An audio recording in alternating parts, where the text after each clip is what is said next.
PTI को Toshakhana case में 3 साल कैद की सजा, लाहौर से फौरी गिरफ्तार इस्लामाबाद मुंतकिल कर दिया गया। तोशाखाना केस का फैसला जारी। फैसले में कहा गया कि चेयरमैन ਤੇ ਜੋ ਬੋਨਾ ਸੋ ਉਹੀ ਘਟਨਾ ਸੁਣਾ ਜੋ ਇਹਨੇ ਉਹਨਾਂ ਨਾਲ ਕੀਤਾ ਨਾ ਉਹੀ सब कुछ ਇਹਦੇ ਨਾਲ हो रहा है।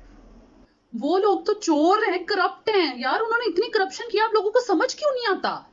करप्ट ने तो इन्ना काम करा छड़िया ने। लाहौर दा अगलियां ने नक्शा बदल छड़िया, हर जगह सड़कां बना छड़िया ने, मोटरवे बना छड़िया ने। इन्ना सड़कां ते इमरान खान जलसे करदा फिरदा सी ना, लै के धरने देंदा सी जा के लोकां नूं।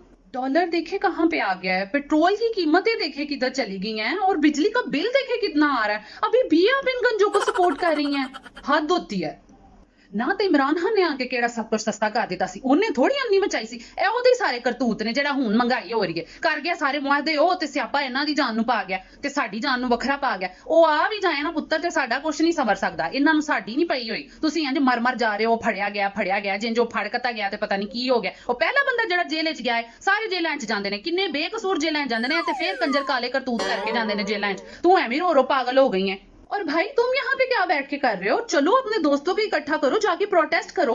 मैं भी चलूंगी, बल्कि हम डीएच जाएंगे और जाके इनकी अस्सी की तैसी कर देंगे। देखना तुम राम नाल बह जा, इत्थे प्रोटेस्ट करेंगे। मैं तेनू जान देनी है इत्थे हैं तादी ते तुहानू चंगा लगदा कुड़ियां बाहर जाके सड़कां ते नच्चन दुपट्टे ला के सुट्टन हैं। यही यूथ है तुहाडा हैं, अपनी इज्जतां छड्ड के घरां च सट्ट के ते बाहर निकल जाओ। मुंडे कुड़ियां दा कोई फर्क ही नहीं है, उत्थे जुरमटे च वजदे फिरदे हो एक दूजे नू। इहो जिहियां लांतां ते मैं नहीं इजाजत देनी, तू निकल के वहा ते तू ही किधरे गया ते वेखी फिर। हां जेल च जाएगा, उत्थे डंडे पैणगे ना ते 3-3 4-4 महीने आस्ते तुहानू अंदर रखणगे ते प्यो ते मां नू पिछे रोंदियां ते जलील करांदे रहोगे हैं।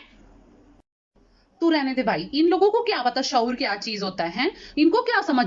ये तो बस जाहिल लोग हैं। नून लीग की जितने भी लोग हैं सपोर्ट करते हैं इनको, हम लोगों से पूछो ना, ये शऊर इमरान खान ने हमें दिया है। हाँ कि हम अपने लिए आवाज उठाएं, हम ये गुलामी की जिंदगी से आजाद हों, ये हमें इमरान खान ने सिखाया है भाई। मैंने नहीं घर बैठना, मैं तुम्हें बता रही हूँ। वाह पुत्र वाह, नून लीगी जितने भी सपोर्ट करते हैं वो जाहल है। भाएं उन्हां च तुहाडा प्यो वे ते भरा है ते भाएं कोई निक्का है ते भाएं कोई वड्डा है, यही फर्क है ना सियासतदानां ने खत्म कर छड्डिया। असीं नून लीगी ते पीटीआई करदे करदे लड़दे मरदे रह जन्ने आ। घरां च प्यो पुत्तर नाल नहीं बोलदा, पुत्तर प्यो नाल नहीं बोलदा, मां दी इज्जत नहीं करदे हैं, भरा दे नाल लड़दा है। कोई एक ओदा सपोर्टर है ते एक ओदा सपोर्टर है। मैनूं समझ नहीं आंदी कि भाएं नून लीगी आ ते भाएं पीटीआई वाले ने, किसी ने साडा की सवारिया अज तक जेड़ा असीं लड़ मर चले आ। पुत्तर ए शऊर सानूं नहीं चाहीदा कि ए तोड़ो ते ओ भन्नो ते ए करो ते मैनूं छुड़ाओ हैं।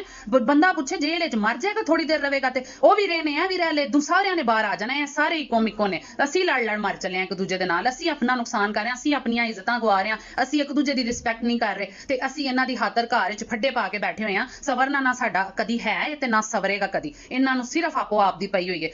मन्निया मेरा बेटा, तुसी यंग जनरेशन दे बच्चे हो, तुसी नवीआं चीज़ां चाहते हो, तुसी माँ बाप दीयां गल्लां नाल इख्तलाफ करदे हो, पर मेरा पुत्तर रिस्पैक्ट भी कोई चीज़ हुंदी है। हर इदारे दी, हर बंदे दी, हर चीज़ दी एक हद हुंदी है, एक रिस्पैक्ट हुंदी है। ओनू फलांगी दा नहीं हुंदा। हर कोई अपना काम एडा ही ईमानदारी नाल करदा होए ते पाकिस्तान दे हालात इंज दे ना हुंदे। इत्थे किसी एक नूं नहीं असीं ब्लेम कर सकदे ना मेरा पुत्तर। ना चंगा इमरान खान ते ना चंगे गंजे, साडा की भाई इन्हां ने सवारिया। मेरा पुत्तर घर च बाजारी ना पाओ, अपने पहले इज्जत वेखो, अपने माँ बाप दी इज्जत वेखो, फिर कोई कदम चुको, ठीक है? सपोर्ट करो तुसी जिन्नू करना है, लेकिन तरीके दे नाल, तहजीब दे नाल, ठीक है? एक दूजे दी इज्जतां नहीं उछाली दियां, एक दूजे नू नीच या इंज दे गलत लफ्ज नहीं बोली दे, ठीक है ना?